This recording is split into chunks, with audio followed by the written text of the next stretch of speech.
बिस्मिल्लाहिर्रहमानिर्रहीम, अस्सलाम वालेकुम। तमाम देखने वालों को प्रोग्राम मुकाबिल में हम खुश आमदेद कहेंगे। वज़ीर-ए-आज़म पाकिस्तान इमरान खान साहब ने अभी से कुछ देर पहले कौम से खिताब किया। आवाम के लिए बहुत बड़ा रिलीफ जो उन्होंने सुनाया।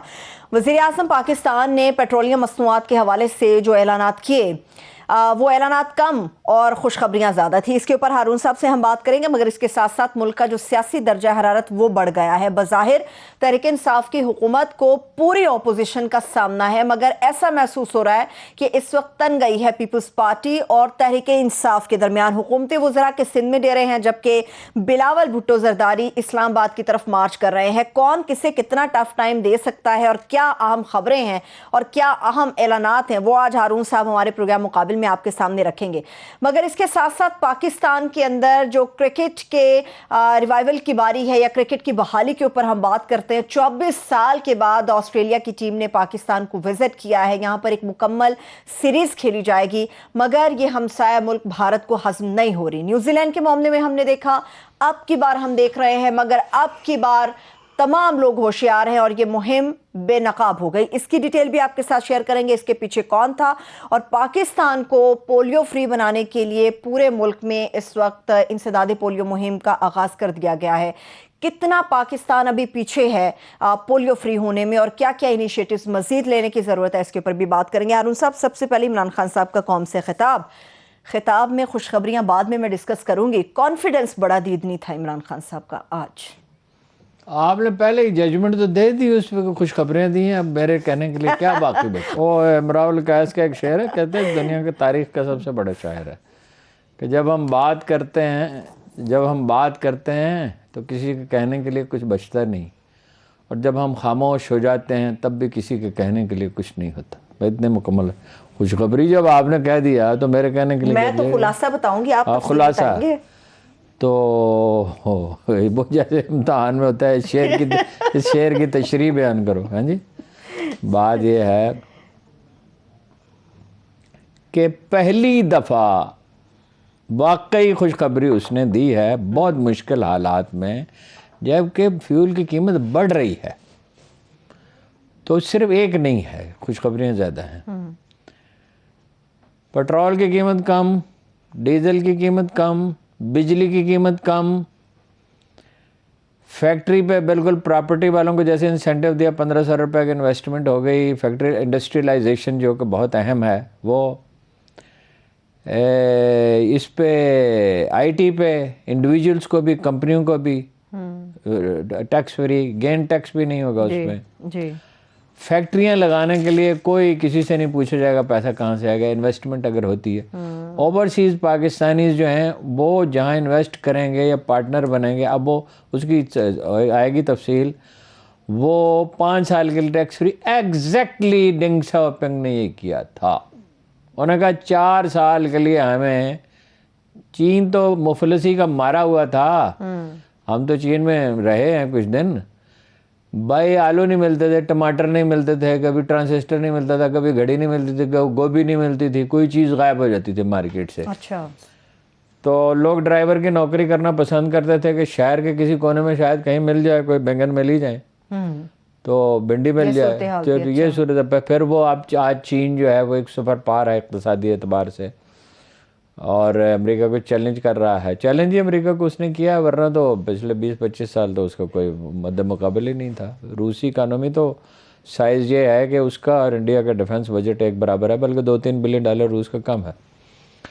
अच्छा, फिर ये है कि अपना वो जो ग्रेजुएट्स हैं, यानी BA पास और MA पास, उनको वजीफ़ा मिलेगा अपना, वो अपना सालाना है, माहाना है, यही नहीं वजाहत की खान साहब ने। हैं जी, एहसास प्रोग्राम के हवाले से एहसास प्रोग्राम में वो 12,000 से 14,000 कर देंगे। हैं जी, एहसास प्रोग्राम जो है ना, उसको डॉक्टर सानिया नश्तर ने एक्सीडेंटली चलाया। उसमें सबसे बड़ा जो काम किया, 9 लाख गैर मुस्तहिक लोगों को निकाल दिया। वैसे तो उनकी तस्वीरें छपनी चाहिए थी, और उनकी भी जिन्होंने उनको रिकमेंड किया था। बाहर तौर पे बहुत बड़ा काम है, बहुत बड़ा काम किया, अरबों रुपये मुल्क के बचाए, गैर मुस्तहिक खातों में जा रहे थे। उससे भी अच्छा हो सकता है अगर अखूवत जैसे अदारों के साथ मिलकर ऐसे जितने भी अदारे मुल्क में बन जाएं, इंटरेस्ट फ्री लोन। अच्छा, किसानों को इंटरेस्ट फ्री लोन, गंदम में उसने ठीक कहा, 4 फसलें, 4 नहीं 5 फसलों की पैदावार बढ़िया है। गंदम, मकई, चावल और गन्ना और कपास भी। गन्ने में बहुत फिनोमिनल। खान साहब जो है ना वो पॉइंट को एलैबोरेट नहीं करते, कौन सा पॉइंट अहम है कौन सा गैर अहम है। स्पीच राइटर भी उनके ऐसी हैं। गन्ने के जो काश्तकार है उसकी तो तकदीर ही बदल गई, उसकी दुनिया ही बदल गई। फी एकड़ उसकी आमदन 70,000 रुपये बढ़ी है, फी एकड़ 70,000 बढ़ी है। कहाँ वो रोता था, उसको पैसे नहीं मिलते थे। अब वो क्या, आप देखें ना सोशल मीडिया पे किसान जो है ना मैसेज कर रहे हैं, और एक गंदम बेचने की जल्दी कोई ना करे, थोड़ी थोड़ी करके बेचो, गंदम थोड़ी थोड़ी करके बेचो, ठीक है ना, जो कोई रोक सकता है।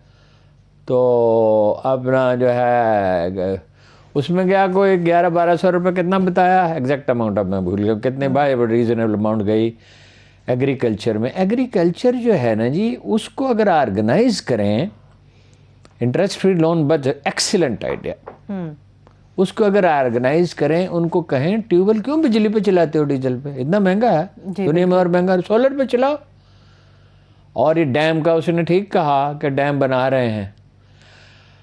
अब वो बाकी इसमें उन्होंने, मेरा ख्याल है इस पर जो एक भी उन्होंने कहा जो बिल्कुल ठीक कहा कि भाई देखो मेरी खातून खाना के बारे में गुफ्तगू, और एक नहीं कई लोगों ने की। वो कानून जो लेकर आए अफसोसनाक उसके हवाले से वो बात कर रहे थे। और बहरहाल वो भी इम्पोर्टेंट है। डैम का ठीक बात की उसने, अयूब खान के दौर के बाद कायदे अवाम फ़ख्र डैम नहीं बना। ज़िया-उल-हक जी बड़ा जी गाजी और ये और वो, ठीक है प्लस पॉइंट भी थे, लेकिन भाई अपना जो है डैम नहीं, वो बनाओ कालाबाग डैम। जब वो बन जाएगा और सैलाब रुक जाएंगे और बिजली पैदा होगी तो मोतरजीन की ज़ुबानें खुद ही बंद हो जाएंगी। बिल्कुल ठीक है, बिल्कुल। अच्छा नहीं बनाते कालाबाग डैम, तो जो डैम बन सकते वो तो बनाओ ना। ये भाषा का 5 जगह हैं जहाँ पानी ज़ख़ीरा हो सकता है पंजाब में, उसको मार्क किए हुए 40-45 साल हो गए वापडा को। अच्छा, जब पानी जो है वो मिसयूज़ होता है, नाले भी नहीं, खाले भी नहीं पक्के किए, फव्वारों से पानी देना चाहिए, 90% बचत होती है। ज़मीन हमवार, ड्रिप इरीगेशन और चीज़ें, फव्वारे होते हैं। ड्रिप इरीगेशन तो अल्टीमेट है ना, उससे बेहतर तो कोई चीज़ ही नहीं। ठीक है भाई, जानवर पालें, उससे गैस पैदा होती है गोबर से। गोबर से एक तो फसल बेहतर होती है, आपको मसनूई खाद की ज़रूरत नहीं है, सेहत बेहतर हो जाएगी। हॉस्पिटल का आइडिया भी अच्छा है, वो ठीक है, उसको ज़्यादा और एलेबोरेट करना चाहिए था कि भाई हॉस्पिटल बनेंगे, हुकूमत तो नहीं बना सकती है। ज़माना ऐसा आ गया है कि सरकारी मुलाजिम जो हैं वो तो खुद खा पी जाते हैं। और एक बात उन्होंने मेंशन नहीं की, वो उसकी जो यूटिलिटी स्टोर की जो है फ़रोख्त है वो 100 अरब से बढ़ जाएगी। उसको अगर अच्छा एडमिनिस्ट्रेटर मिल जाए, में है मौजूद, ऐसी बात नहीं है। सारे लोग कोई, जब इस दुनिया में सारे बददयानत हो जाएंगे और कोई अल्लाह का नाम लेने वाला नहीं होगा, किसी में खौफ खुदा नहीं होगा, दुनिया ख़त्म हो जाएगी। बस स्टीफन हॉकिंग कह गया है 300 साल हैं, हाँ जी, किसी और सियारे पे चले जाएं। सियारे पे कौन से पे चले जाएंगे, बात 300 साल हैं। अगर उसका अंदाज़ा दुरुस्त है, he was the top scientist, इसमें कोई शबह नहीं है।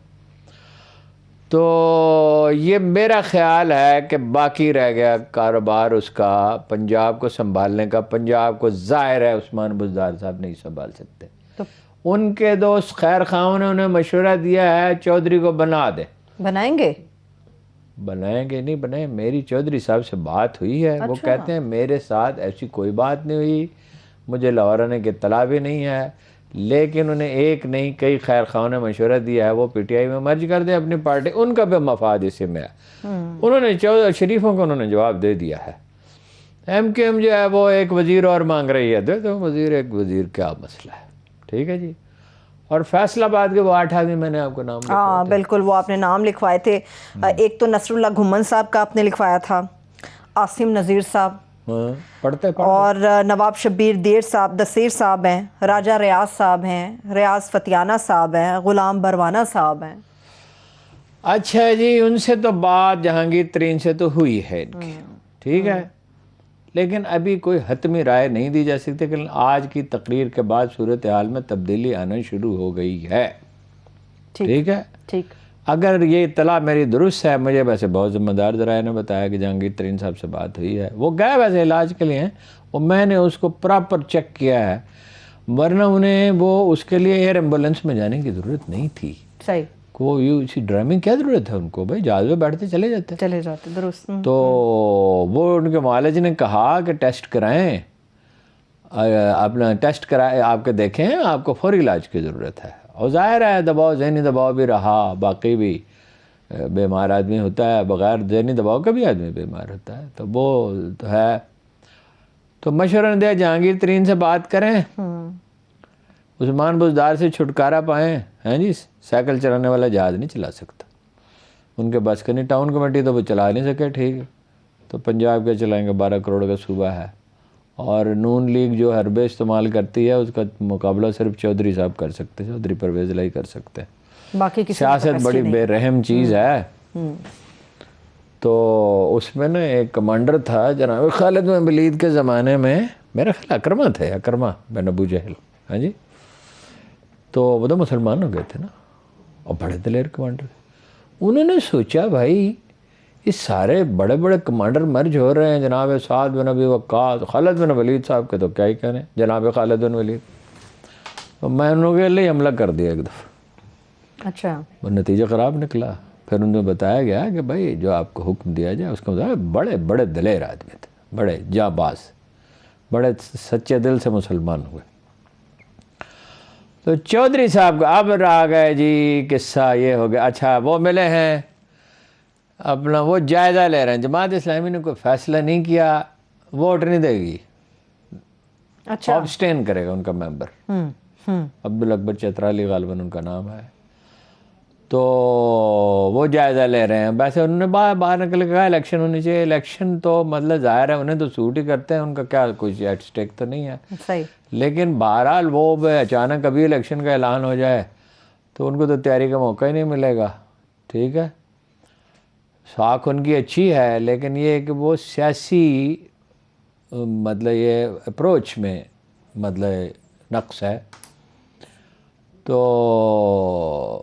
वो अपना बागी रैलियां हैं, मैं उन रैलियों पे भी बात करती हूँ। एक और अहम सवाल मुझे रैलियों के मैं एक फिक्रे में आपको बता देता हूँ, बाकी कॉरेस्पोंडेंट से पूछ लें। मैंने तो पूछा है। अच्छा, टाइम टाइम फिश दोनों रैलियां, मतलब बंदे को है ही नहीं। पीटीआई और MNA MP बंदे लेके आए, अच्छा, वो 50,000 का उनका टारगेट था, उनके 5,000 भी पूरे नहीं हुए पीपल्स पार्टी के, इनके उससे भी कुछ कम है। ये तो वजह समझ में आती है, दही सिंध में इनकी तो सपोर्ट नहीं है, उनके भी कोई नहीं। हैदराबाद के हमारे जो कॉरेस्पोंडेंट हैं, पूछे तो जरा जी, जरा मिलाइए। पीपल्स पार्टी की रैली के हवाले से बात करते हैं, उसके ऊपर भी हारून साहब जैसे मिलता है उसके ऊपर बात करते हैं। मुझे ये बताइए हारून साहब के वज़ीर-ए-आज़म इमरान खान साहब के एतमाद में जो मजबूती अब देखने में आ रही है, उसमें दौरा रूस की कामयाबी का कितना हाथ है? समझते हैं? बस ही कॉन्फिडेंट रहते हैं मौसूम, कुछ भी ना हो, हर वक्त कॉन्फिडेंट। नहीं, अब हारून साहब हर वक्त तो नहीं। आज के स्पेस में तो बेहतरीन अंदाज था इमरान खान साहब का। जानता हूँ, मैंने उसके साथ जिंदगी का इतना तवील अरसा गुजारा है, सफ़र किया है। एक एक दिन में बाद ऐसे दिन भी थे 12-12, 14-16 घंटे साथ रहे हैं। कॉन्फिडेंस तो ऊपर है ही। ओपोजिशन के इरादे तो खाक में मिल गए इस दौरे के बाद। नहीं नहीं नहीं नहीं नहीं, अभी ये भी इस पे हतमी राय नहीं दी जा सकती। जोर लगा देंगे पूरा इंडिया क्या चाहता है, अमेरिका क्या चाहता है, बरतानिया क्या चाहता है, उन्हें क्या साजगार है। मौलाना फजलुर रहमान के पास स्ट्रीट पावर है, जरदारी साहब रुपया खर्च करने पे तुले हैं, नवाज शरीफ सब तुले हैं। रुपये का तो मसले कोई नहीं, बिजनेसमैन दे देंगे उनको पैसा तो बाहर से बैरून मुल्क से भी आ सकता है। खान साहब से खुश है, उनको कहा मत जाओ रूस, अव्वल तो कैंसिल करो वरना मुलतवी करो। तो जाहिर है वो उसने तो कहा ना, मुअद्दबाना जवाब दे दिया, मासूमाना सवाल किया, न सवाल मासूमाना था न जवाब मुअद्दबाना था। वैसे खुर्शीद शाह ने वैसे उससे एक बात तो पूछे इस वजीर अपना खारजा से, ये वजीर खारजा का ये काम होता है जो वो कर रहे हैं। अभी ये रैली कोई और आदमी अली जैदी कर लेता भाई। उधर बंदे फंसे हुए हैं हमारे, हाँ, यूक्रेन के अंदर ठीक है, काफी निकाल भी लिए, इंडिया के भी पैसे फंसे हुए हैं। ऐसे बाद चैनल खबरें दे रहे हैं सोशल मीडिया पे, इंडिया ने सारे निकाले, बिल्कुल गलत बात है। Ashok Sawai is one of the most trusted people, वो बसरीन में से, वो कहता है इंडिया के बंदे फंसे हुए हैं, पाकिस्तान के भी फंसे हुए हैं, उनसे कहा है कि मैं मगरब का रुख करें। मैंने फ़ोन पे बात की है, देखो ये फ़ोन पे बात की है, बैठ जाओ उधर जाके वजारत खजाना और रूसियों से बात करो, उनसे भी बात करो, उन्हें किसी को हमसे दुश्मनी थोड़ी है। हाँ। और जो हो सकता है वो करो, मैक्सिमम एफर्ट करो। जुलूस निकाल रहा नहीं, है कुरैशी साहब ने तो ये कोई कह दिया भी, आदमी, हमने तुम्हारा कहा था बेटा आप फंसा मगरबी- हुआ होता, अल्लाह ना करे, खुदा हर एक की औलाद को महफूज रखे, आमीन आमीन। जिनके माओ के कलेजे मुंह को आ रहे हैं, तुम उधर जुलूस निकाल रहे हो। वो तो आराम से कह रहे हैं कि मैंने भाई कहा वो आ निकल गए जाएं लोग, आप लोग उनकी यहाँ से। वैसे सिंध में इन्फ्लुएंस है, उनके मुरीद पाए जाते हैं। लेकिन भाई आप किसी को कहो कि भाई मैं तो जा रहा हूँ, ये बच्चे हैं उनको निकालने के लिए मैं जा रहा हूँ इस्लामाबाद, तो तुम्हारे लोग कहेंगे कि भाई इसको कोई दर्द दिल है। है जी, ये पता नहीं इसको क्यों वजीर खारजा बनाया। चलिए जरा रैलीज की सूरत हाल पूछ लेते हैं। हमारे नुमाइंदा इस वक्त वकास बाकर हमारे साथ मौजूद हैं, उनसे बात करते हैं। वकास, बताइएगा कि पीपल्स पार्टी दावे तो बड़े बड़े कर रही है, असल सूरत हाल क्या है रैली की? देखिए, पाकिस्तान पीपल्स पार्टी के जो कराची से एक लॉन्ग मार्च शुरू हुआ है, वो इस वक्त जिला बेनजीराबाद यानी नवाबशाह में काजी अहमद के मकाम पर अब पहुंच चुका है। मजमूई तौर पर रैली कोई सिंध में जिस तरह पाकिस्तान पीपल्स पार्टी की 14 साल से हुकूमत है, सूबाई हुकूमत है, रिसोर्सेज है, एडमिनिस्ट्रेशन है, सबके बावजूद इतना मुतासर कुन इज्तिमा नहीं है।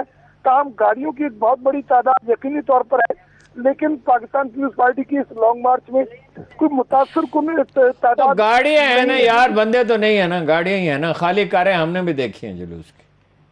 जी बिल्कुल इसी तरह की सूरत हाल है। ताहम जहाँ पर बिलावल भुट्टो जरदारी का खिताब होता है, वहाँ पर कारकुनान की, आवाम की एक बहुत बड़ी तादाद शरीक हो जाती है, लेकिन उसको भी अगर हम कैटेगराइज करें तो पाकिस्तान पीपल्स पार्टी के कारकुनान यानी कोई बड़ा पावरफुल शो नहीं कर सके। ठीक है वकास, बहुत शुक्रिया, thank you so much Haroon साहब। पीपल्स पार्टी तो बड़े दावे कर रही है।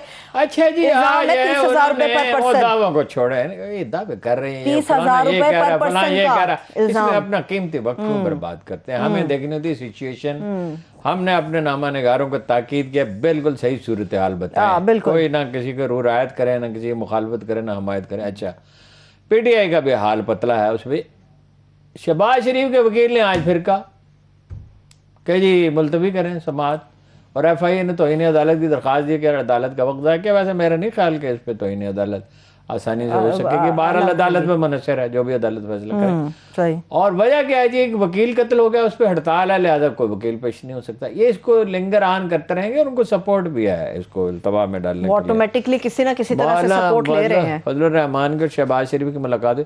शहबाज शरीफ को मैंने एक फिक्रा आपसे कहा था, एक दिन वक्त आएगा आपको इसकी तमाम शहादतें मिल जाएंगी कि शहबाज शरीफ साहब जो है ना, वो घुटने नहीं पकड़ते, वो पाँव पकड़ते हैं, सीधे पाँव पे। उन्होंने इतनी खुशामद की कि उसको कुछ असर हो गया है। उन्होंने कहा जो सरकार का हुक्म होगा वही करेंगे, बस जो दिल चाहेगा उनका वही कर गुजरेंगे। उधर खान साहब जो है ना, वो बात कम मान रहे हैं। शहबाज शरीफ साहब कह रहे हैं जो हुक्म करेंगे। चलें, तो जो लोग इनको जानते हैं उन्हें पता है इनका मंशूर है, वादा खिलाफी इनके मंशूर का नुक्ता नंबर है। कोई वादा कभी पूरा नहीं किया। ये मोटरवे बनाई थी जो नवाज शरीफ ने, उसने कहा था इंडस्ट्रियल स्टेट्स बनेंगी, वो अपनी मशीनरी यहाँ छोड़ जाएंगे। वो इंडस्ट्रियल स्टेट्स कहाँ है, वो मशीनरी कहाँ, वो फ्लैट तो मौजूद है जो कमीशन लेकर, लेकिन जो बातें पाकिस्तान के लिए करे तो वो नहीं है। सब मुझे ये बताइए, सिराजुल हक साहब को क्या हुआ? वो इलेक्शन का मुतालबा करने लग गए, तो उनका क्या एट स्टेक है? उनको इलेक्शन होगा, इस वक्त उनकी एक सीट है, तो हो सकता है 5-7 मिल ही जाए। तो हर पार्टी अपना मफाद देखती है, तो वो ना देखे क्यों? स्ट्रीट पावर के हवाले से कह रहे हैं, क्योंकि स्ट्रीट पावर के इलेक्शन से क्या ताल्लुक होता है? स्ट्रीट पावर में वोट गिने जाते हैं। जमहूरियत एक तर्ज हुकूमत है कि जिसमें बंदों को गिना करते हैं, तोला नहीं करते। शायद कराची की सूरत हाल देख के वो इतने कॉन्फिडेंट है। कराची में भी सूरत हाल बेहतर हुई है। बलोचिस्तान की एक सीट है जिसपे उनका आदमी जीतता रहा है, गौस बस बोजंजो जैसे शख्स को हरा दिया था। सही। तो मौलाना अब्दुल हक होते थे, बड़े आलम थे, बड़े स्कॉलर थे, शिकारी थे जबरदस्त, और डनहिल के सिगरेट पीते थे।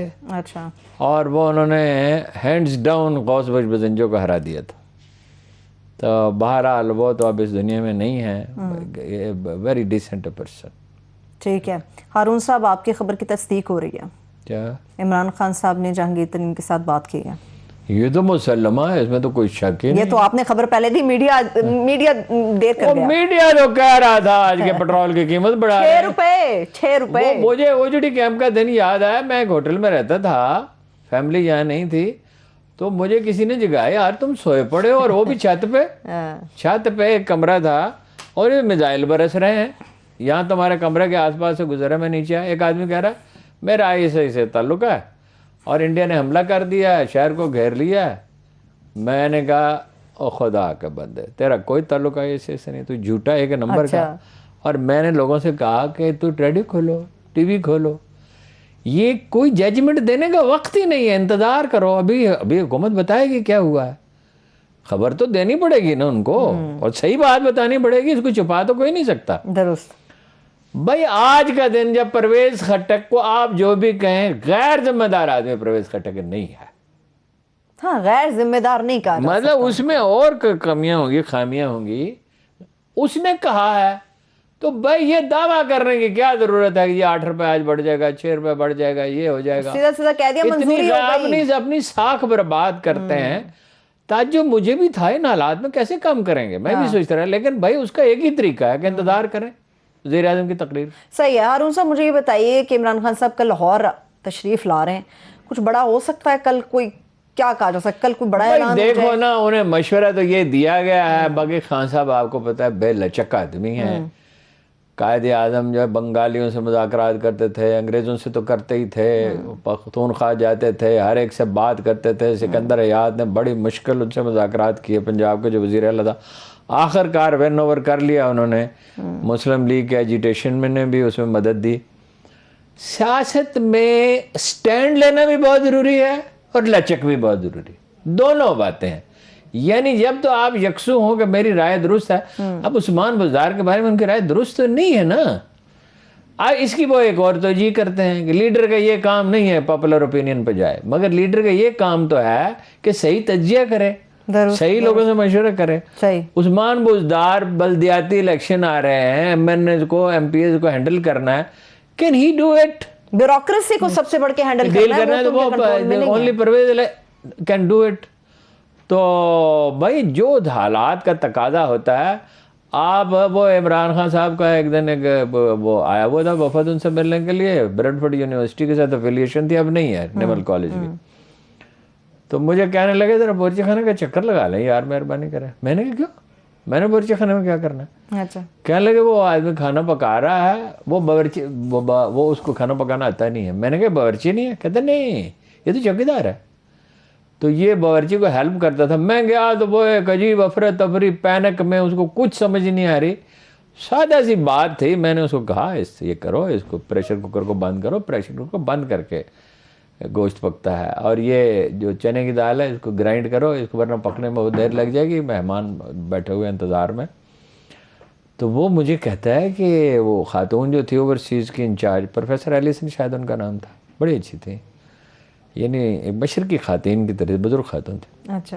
कहती तुमने क्या किया, क्या जादू किया? मैंने कहा कुछ भी नहीं, इसमें बटर ऑयल डाला है और काली मिर्च डाली और नमक डाला और हल्दी डाली, इसमें क्या? अच्छा। और ये है बगैर खाद के, मियाँ मली किया है। तो बड़ा जी इसने कहा तुम तो बाकायदा कुक। मैंने कहा नहीं कुक शुक नहीं, मैं लोग खाना पकाते देखता तो हूँ ना, ये तो कॉमन सेंस की बात है। ठीक है। तो भाई एक आदमी को काम आता ही नहीं है, फिर उसको खाना पकाना सिखाया यूसुफ सलाहुद्दीन ने। फिर मैं 1-2 साल के बाद गया तो ऐसा खाना पका हुआ जबरदस्त। क्या बात है। ब्रेक से वापस आके मैं मजीद बात करती हूँ। जिसको काम आता है उसको सौंपे। चलिए देखते हैं अब कल क्या ऐलान हो सकता है। एक छोटी सी ब्रेक से वापस आके गुफ्तगू यहीं से आगे बढ़ेगी और पाकिस्तान के अंदर क्रिकेट बहाली के ऊपर भी बात करेंगे। हमारे साथ रहिए। ब्रेक के बाद एक बार फिर से प्रोग्राम में हम आपको खुश आमदेद कहेंगे। जल्दी से बता दें, जहांगीर तरीन की फतह, इमरान खान की फतह, ये राब्ता दोनों को यही साजगार है। मैं हमेशा आपसे कहता रहूं आगे। ठीक है। अब रूस और यूक्रेन का तनाज़ा। हारून साहब देखिए जी, बात ये है, बड़ी सिंपल बात है। उनकी अंडरस्टैंडिंग थी कि वो उनके इर्द गिर्द के ममालिक को वो नेटो में शामिल नहीं करेंगे, असला नहीं देंगे, सब बंदी नहीं करेंगे। वो कहता रहा, उन्होंने जनाब वो लेथोनिया लेटोविया सबको कर लिया, ये चेकोस्लोवाकिया को जो मुल्क तोड़ के बने थे, बोस्निया समेत, ये वो उनको बना लिया। वो एहतजाज करते रहे। कुछ उन्होंने कहा हमने कब लिख के दिया था? भाई आपने वादा किया था जब क्यूबा में मिसाइल लगाए थे, तो आप उन्होंने अभी उसका प्यूटन ने कहा कि अगर हम कनाडा में या मैक्सिको में मिसाइल लगा दें। लेटिन अमेरिका में उन्होंने पिछले 200 साल में किसी को मतलब ये है कि मुसल्ले होने नहीं दिया, उनको दबा कर रखा है, अपनी मर्जी की हुकूमतें बनाई हैं। तो उसकी सरहद पे ऑब्वियसली इसका नहीं, अमेरिका इसका जिम्मेदार है। उसने कहा था अपना नेल्सन मंडेला ने कि सारी दुनिया में कत्ल गारत इनकी वजह से, अमेरिका की वजह से। वो क्लिप भी मौजूद है, किसी वक्त सुनवा देंगे। तो जो कोई जंगें जितनी हुई हैं पिछले 1945 के बाद आज से कोई 80% जंगें अमेरिका की वजह से हुई हैं। इराक, ईरान, जो Libya, Syria, Afghanistan, Vietnam, second world war के बाद। तो वो दुनिया पे गलबा चाहते हैं, उसका वक्त ख़त्म हो चुका है। वो अपना वो वैसे उसमें ये है, फौजी एतबार से मैं आपको बता दूं, उसको मैंने स्टडी किया है, जो एक्सपर्ट्स की ओपिनियन बता दूं। एक तो भरपूर हमला नहीं किया, फिर मुज़ाकरात की बात हुई, फिर वक्फा दिया। 2 लाख आर्मी थी, 2 लाख आर्मी की बजाय उसने एक छोटे हिस्से के साथ हमला किया। वैसे क्रीमिया से पुल बना दिया है। वो मुज़ाकरात में आमादा हुआ तो जो बाइडन ने मैसेज भेजा कि नहीं नहीं नहीं मुकाबला करो, वो मुज़ाकरात में तैयार हो गए। बेलारूस की सरहद में मुज़ाकरात हो गए। जर्मनी ने अपना बजट जो है वो 100 बिलियन यूरो कर दिया है, जो $100 बिलियन से भी ज़्यादा है। फिर वो अल्लाह खैर करे एक जंगी कुव्वत बन जाएगा। ठीक है, लेकिन हारून साहब अभी एक यूरोप जो है इसकी पुष्ट पे आके खड़ा हो गया। इसमें यूरोप का भी नुकसान है, इसमें रूस का भी नुकसान है। बैंकिंग निज़ाम से उसको अलग कर रहे हैं। दुनिया जो है वो एक तबाही की तरफ जा रही है। दुनिया बट गई ब्लाकों में, और इससे अमेरिका को भी फाइनली कुछ भी हासिल नहीं। लेकिन ये अमेरिका की हटदर्मी है कि रूस और यूक्रेन का तनाज़ा शुरू हो गया, पीछे हट गया कि उसमें यूक्रेन के लोग तबाह होंगे। बिल्कुल बिल्कुल दुरुस्त बात है आपकी। यूक्रेनी सदर का अभी एक जब एक मज़ाहिया अदाकार को, जो उसने एक ड्रामे में वो सदर का रोल प्ले करता है और ऐसी तकरीर करता है, जब अदाकारों को सदर बना ना तजर्बाकार, कम फहम, वह खुदा के बंदे, आपको तो गैर जानबदारी साजगार है। आप रूस से भी बेनिफिट करें, अमेरिका से भी बेनिफिट करें, ठीक है। जैसे अफगानिस्तान का मैं हमेशा कहता रहा हूँ, पिछले 40 साल से कह रहा हूँ, अफगानिस्तान बनी बफर स्टेट सकता है। उधर चाइना है, उधर रशिया था, अब तो वो है, इधर पाकिस्तान है, उधर ईरान है। तो ये हमेशा बफर स्टेट जब रहेगा तरक्की करेगा। सही है। वो यूक्रेनी सदर ने भी ये कहा कि आप हमें हमदर्दियां न दें। अमेरिका के लिए उन्होंने पैगाम भेजा कि आप हमें या तो हथियार दें या मुज़ाकरात की टेबल पर जाने का मौका दें। वो वैसे एक बिलियनर, नाम उसका क्या है, तो इसराइली से खबर आई है कि वो रूसी बिलियनर एक मुज़ाकरात को फैसिलिटेट कर रहा है, इसलिए कि इंडिविजुअल्स के भी पैसे रोक दिए गए ना, और उनके एसेट्स जो हैं वो मुंजमद कर दिए गए। उनकी करेंसी पे बड़ा बोझ आ गया। सूद की शरह उन्हें 9 से 20% कर दिया है। तो दुनिया जो है वो तबाही की तरफ जा रही है ना इससे, और इसमें जंगबंदी होनी चाहिए। ये यूरोप इस वक्त, मैं हैरान हूँ यूरोप की लीडरशिप पे कि, और कनाडा की लीडरशिप पे। इस वक्त रूस से को दबा के क्या हासिल होगा भाई? यूरोप की अपनी जब गैस नहीं होगी, जर्मनी की 31% गैस कम है, तो क्या होगा? सही है, ठीक है। इसके तो कॉन्सिक्वेंसेस जो हैं वो बाद में बर्दाश्त करना पड़ेंगे। एनियो हारून साहब, क्रिकेट के ऊपर जाएंगे, मगर मैं चाह रही थी शब मेराज के हवाले से भी आज कुछ बात हो जाए। शब मेराज है आज की रात। देखिए, शब मेराज ये है, ये सबक मिला है, ये मेराज मुस्तफ़ा से मुझे आलम बशरियत की जद में है गर्दूं, ठीक है। और एक फ़ारसी का शेर है इकबाल का कि दर नखले कलीमे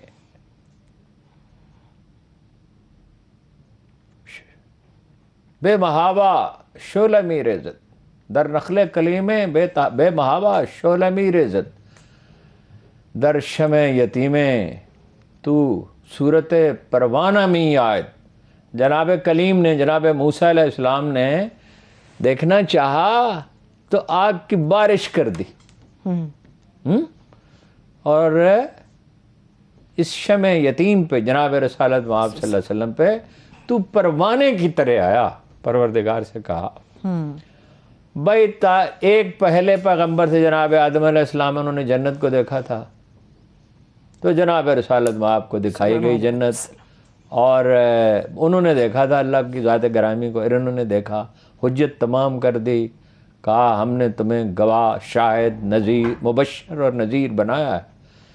हमने आपको गवाह बनाया है, आपको खुशखबरी देने वाला बनाया, आपको डराने वाला बनाया। तो रसूल की मदद क्या हो सकती है? गालिब ने सच कहा था। कितने फासले पे देखा आपने अल्लाह को? काना काबा कौसैन, 2 कमानों से भी कम, 2 कमानों से कम। ये इबादत की, दुआएं मांगने की रात। वो मौलाना गंगोही का, शेख गंगोही का कॉल नकल किया इकबाल ने। वो कहते हैं रसूलुल्लाह सल्लल्लाहु अलैहि वसल्लम तशरीफ़ ले आए वापस, मैं जाता कभी वापस ही ना था वहाँ से। अल्लाह के नूर के साथ। सुभान अल्लाह, सुभान अल्लाह। इकबाल ने कहा यही फ़र्क है एक जलीलुल क़द्र पैगंबर में और एक आम जो राह सलूक का मुसाफिर है उसमें। रसूलुल्लाह को मज़ीद रूहानी इर्तिक़ा की आरज़ू थी, उम्मत की फ़िक्र थी, बनी नौ इंसान की फ़िक्र थी। तो वो आप एक अजीम इस्तिस्ना है। मैंने पहले भी एक दिन आपसे कहा था, सूरज को अल्लाह चिराग कहता है, रसूलुल्लाह को सूरज कहता है। सुभान अल्लाह, सुभान अल्लाह, ठीक है। सुभान अल्लाह। तो ये जो है ये रसूलुल्लाह, जब सब अंबिया कह रहे होंगे रोज़ क़यामत नफसी नफसी मेरी जान, तो रसूलुल्लाह कहेंगे उम्मती उम्मती। फरमाया हर नबी को एक दुआ की इजाज़त दी गई कि वो अपना वो कबूल की जाएगी। मैंने वो दुआ यौम आखिरत के लिए रख छोड़ी है, अपनी उम्मत के लिए। उम्मत के लिए। एक दिन आप बैठे थे, तशरीफ़ फरमा थे, तो आंखें भर आईं। असहाब ने समझा कोई गुस्ताखी हो गई है। पूछा या रसूलल्लाह क्या कोई गुस्ताखी हो गई? फरमाया नहीं, मैंने उन्हें याद किया जो मेरे बाद तुम्हारे बाद आएंगे और मुझसे इतनी मोहब्बत करेंगे जितने तुम करते हो, मैं उन्हें याद किया। सुभान अल्लाह। तो नबी पाक सल्लल्लाहु अलैहि वसल्लम फिर की एक शान दफ़ा ये मुतारफ़ कहा या रसूलल्लाह, किसी ने कहा हम आपके भाई नहीं? कहा नहीं, मेरे भाई तो मेरे बाद आएंगे, तुम मेरे रफ़ीक हो। हालांकि उनके मर्तबे तो बहुत बुलंद है। सुभान अल्लाह। तो ये दुआ की रात है, ये अल्लाह को इबादत याद की करने की रात रात है, ये दुरूद पढ़ने की रात है जी। अल्लाह ताला सबको कभी तौफीक अता करे। 1,40,000 पर्दे हायल हैं इंसानों के अल्लाह के, 70,000 हिजाबात नारी हैं, 70,000 हिजाबात नूरी हैं। ये सब हटा दिए गए, एक ही दफ़ा कायनात का पूरा निज़ाम रोक दिया गया, वक्त थम गया। जब आप वापस आए तो कुंडी हिल रही थी। अरबों ने तो ये तो हमारे में ऐसे आलम पैदा हो गए जो कहते हैं ख्वाब में देखा या जिब्राइल को देखा। अरे भाई, अरबों ने इतनी उनके साथ बहस की, उनसे कहा अच्छा आप बैतुल मक़दिस तशरीफ़ ले गए, अंबिया की इमामत की, तो वो रास्ते में बताइए क्या हुआ? उन्होंने एक एक चीज़ बताई, फलां काफ़िला आ रहा था, उसमें एक ऊँट भी दब गया, उसमें ये हुआ, उसमें ये हुआ। फिर आपने कहा सीढ़ियाँ हैं, सीढ़ियाँ। अभी प्रोफेसर साहब अमेरिका गए कुछ अर्सा पहले, तो उन्होंने कहा मैं एक साइंसदान से मिला, उसने कहा सीढ़ियाँ हैं। इससे पहले कभी किसी इंसान ने ये नहीं कहा था। फिर अभी ये दो प्रिंस जो हैं, एक सऊदी अरब के और एक यूएई के, कहते हैं कि हदीस की ज़रूरत नहीं है। हदीस की ज़रूरत नहीं है तो कुरान साबित कैसे होगा? ये तो अल्लाह के रसूल ने बताया, ये कुरान कि है। ये कुरान है और ये ज़िंदगी का तरीका, ये तुम्हारा और ये मज़हब कुरान में है, और लिखा ये है इस्लाम मा यंतिक़ु अनिल हवा इल्ला वह्युन युहा। सही। वो अपनी आरज़ू से कोई बात नहीं कहते, वो वही कहते हैं जो उन पे उतारा जाता है। सुभान अल्लाह। Thank you so much. और उन सब देखने वालों को शुक्रिया। इजाज़त दीजिए, खुदा हाफिज़।